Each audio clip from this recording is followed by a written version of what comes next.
Welcome back and thank you for staying with us. INEC waiting on this matter.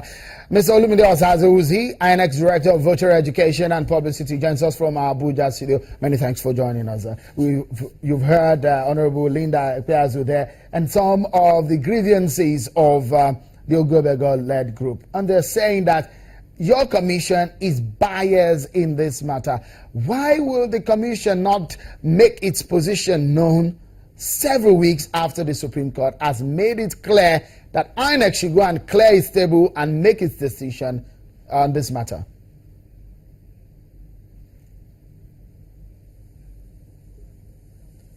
Yes, thank you, Sean. The Commission has not yet taken a decision on this matter. You don't hurry such decisions because you have to be very careful and ensure where the Supreme Court or other courts are pronounced on the matter. You have to be very careful when how you tread. And we have received legal opinions not only from our in-house counsel, led by, of course, the Senior Advocate of Nigeria and other counsels in the Commission, but also a consortium of external solicitors. And the aggregate of these opinions are being studied, and the Commission will come out with a decision in the next couple of days. So there's actually a meeting tomorrow, and I believe that it is one of the issues that will be considered amongst them, because usually Thursday is the Commission's meeting day. And we waited to get clear legal opinions and copies of the judgments and relevant rulings. It took us a while to get those things, and the Commission is considering those things.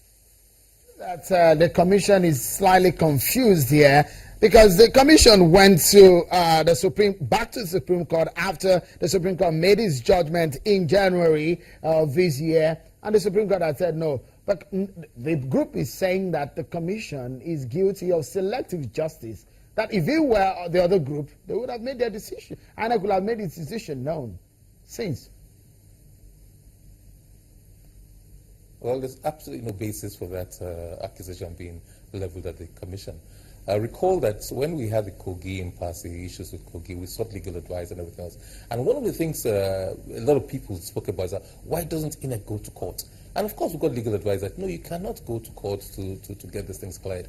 People misunderstood these things. Now, this is slightly different from the Kogi example because there is a court decision, or there are several court decisions, and it will appear there were some differences. And we're not so sure about what path to take with it. It probably will be better, that is the most viable alternative, to look at what they go back to the Supreme Court and say, look, we're not so clear about an issue or two here. Please deal with it. Because the Supreme Court was clear, for example, that it did not, it was more concerned with the leadership of the state chapter of the party, not issues dealing with submission of lists. But if you look at the High Court judgment, the Federal High Court judgment, it did make mention of receipt or submission of lists. So we had to clear that point, and I think it was sufficiently clear by the Supreme Court. One of the accusations here, if you heard Mr. Ofia there when the protest went to your office today, and one of the accusations is that, in fact, when the court has asked INEC to recognize the Ogwebego candidate, INEC obviously dropped their name off it. Why would the Commission do that? Well, I hope you have a copy. I heard you earlier say you had a copy of the judgment. Now you have to look at that judgment, what it actually said. It didn't really deal with lists. It dealt with lists only in the sense that I do not. No, don't mix the point, Mr. Ozazi. I was talking. Just a moment. Don't mix the point. The point I was referring to at a time when they were submitting the list. And that was the suit filed by the party when the Federal High Court nullified Emeka's case and asked the Commission to recognize the Ogwebego candidate. But the list was dropped at that moment, at that time. What do you mean dropped? Be clear yourself. Who was submitting which list? Okay, let me refer you to what the judgment said. The judgment, the Federal High Court judgment on December 15, 2014, stating clearly that a judgment directing INEC to recognize the Ogwebego-led S.Court as the authentic leadership of the PDP in Anambra. But the question is, did the Ogwebego group give a list of its own candidates to INEC? Yes, they purportedly submitted a list of candidates, just like the national body, in accordance with the guidance, submitted a list. Yes. So why did the candidates didn't their names were not the names on the list during the election? if you say that they submitted Well, the list. we did display a list shortly before the election in compliance with the Federal High Court, saying basically that this is the list by court order. Whatever reason that was what was stated, there. Now, the orders of the Federal High Court are clear, very, very clear, actually.